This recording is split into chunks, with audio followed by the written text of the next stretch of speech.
In the quiet village of Anioma, where dawn broke over endless patches of emerald farmland, a young girl named Chinasa grew up among the gentle rhythms of rural life.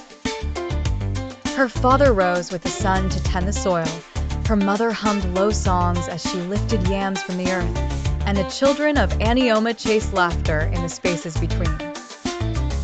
Chinasa was, by all measures, set upon a familiar path, but she did not run toward the games or linger by the riverbanks with plaited hair among her friends.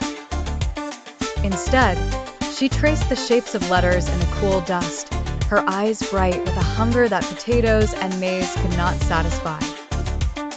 Her mind chased stories she could not yet read, her fingers yearned for chalk, and every syllable from the village teacher's mouth became a precious seed sown in her heart. In a world where sons filled the classroom benches and daughters filled water pots, Chinasa's father shook his head. "Girls do not bargain with words, only with dowry," he insisted. Her mother, lines of weariness etched deep into her palms and promise, only sighed. Chinasa listened, but did not surrender. Before the cock crowed, she raced to fetch water, swept red dust from the doorstep, and helped harvest the stubborn cassava. The moment her chores allowed, she ran to school on bare feet, often arriving breathless, sometimes late, but never absent in spirit. Her greatest treasure was not gold or cloth, but a torn mathematics textbook she had salvaged from the trash. At night, beneath a battered kerosene lamp, she bent over the pages while her siblings slumbered. The numbers danced before her eyes, whispering of a world wider than the village footpaths. But fate, capricious and cruel, tested her resolve. The rains fell wrong, harvests failed, and hardship pressed its thumbprint upon every family. There were no spare coins for school fees. Her father's verdict fell heavy: no more school.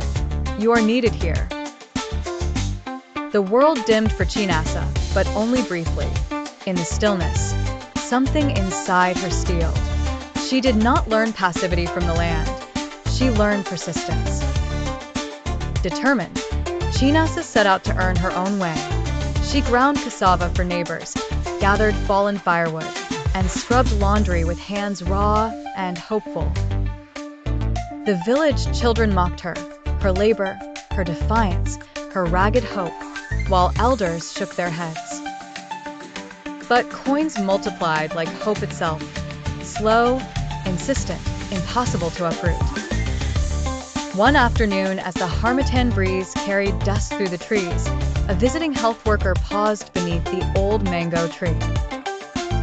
There, surrounded by elders, Chinasa read aloud from a crumpled newspaper, her voice clear and strong.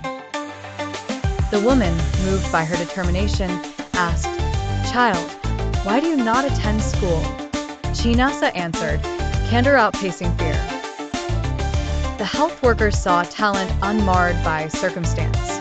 Within weeks, she arranged a scholarship, a fresh uniform, new books, and a return ticket to hope. Chinasa's return to school was like the shift from dry season to first rain. Years swept by.